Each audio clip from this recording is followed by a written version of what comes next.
Woodworking is a process that involves cutting, shaping, and joining wood to create decorative and useful things or products.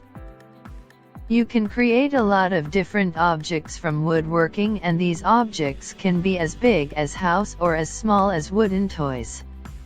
No matter how big or small your personal project may be, you will be very likely to accomplish that goal with woodworking. The fundamentals of woodworking have not changed significantly over the centuries, and this age-old craft is still the cornerstone of all furniture making. Aside from social benefits, woodworking helps in saving money, improving health, providing career opportunities, and doing research. Woodworking results in more physical activity, which results in better physical health. Wood technology engineers develop material and components made of wood, construct production facilities, control and monitor the production. Carpentry, joinery, and cabinet making are common terms related with woodworking.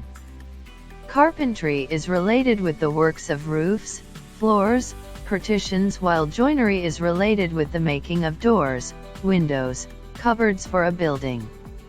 A cabinet is a box-shaped piece of furniture with doors and drawers for storing items. Cabinets are typically made of wood. Modular design is an approach that subdivided a system into smaller parts called modules, that can be independently created and then used. Modular furniture is pre-made or ready-made furniture which can be used according to the need and room spacing. It is easy to install and dismantle. The most popular modular furniture for home is modular kitchen. Modular furniture has the advantages of being customized, accessible, and convenient. Nowadays, modular bedroom, living room, shelf, almirah, and cupboard are available in long range.